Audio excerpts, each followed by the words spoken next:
గుంటూరు జిల్లాలో వాగులో కారు కొట్టుకుపోయి ముగ్గురు మృతి చెందారు. మరింత సమాచారం మా ప్రతినిధి చంద్రశేఖర్ అడిగి తెలుసుకున్నాం. చంద్రశేఖర్, కారు కొట్టుకుపోయి ముగ్గురు మృతి చెందిన ఘటనకు సంబంధించి వివరాలేంటి?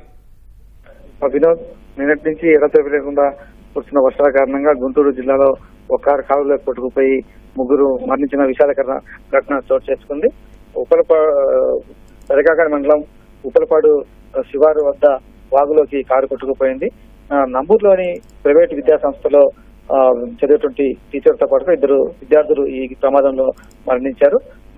ఉదయం నుంచి కూడా వర్షాల కారణంగా ఆ బీభత్సానికి సంబంధించి ఇప్పటికీ ప్రభుత్వ పాఠశాలలు అయితే ఉదయాన్నే అధికారికంగా సెలవు ప్రకటించారు. ఇక్కడ ప్రైవేట్ విద్యా సంస్థలు కొన్ని అలాగే నడుస్తున్నాయి.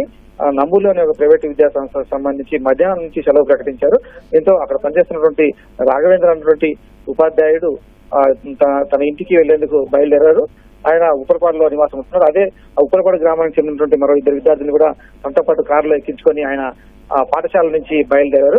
మార్గ మధ్యలో ఒక ట్రైన్ నడుస్తుంది. ఆ ట్రైన్ సంబంధించి చట్టామి నుంచి వాహనం వెళ్తున్న సమయంలో ఆ ఉధృతి ఒకసారిగా వరద ఉధృతి పెరగడంతో కారు ఆ ట్రైన్ లోకి కొట్టుకుపోయింది. దీంతో రాఘవేంద్రతో పాటుగా ఇద్దరు పిల్లలు కూడా ఆ కాలువలోనే ట్రైన్ కాలువలో పడి మరణించినటువంటి పరిస్థితి. కొద్దిసేపు క్రితమే వారికి సంబంధించిన మృతదేహాలు కూడా వెలికి తీస్తున్నారు. ఆ విషయం తెలిసినటువంటి కేంద్ర మంత్రి ప్రమోద్ చంద్రశేఖర్ కూడా ఉప్పలపాడు గ్రామానికి బయలుదేరారు. అలాగే పోలీసు అధికారులు వాళ్ళు అక్కడ మృతదేహాలు కారు అని బయటకు చర్యలు తీసుకుంటున్నారు. వినోద్, ధన్యవాదాలు చంద్రశేఖర్.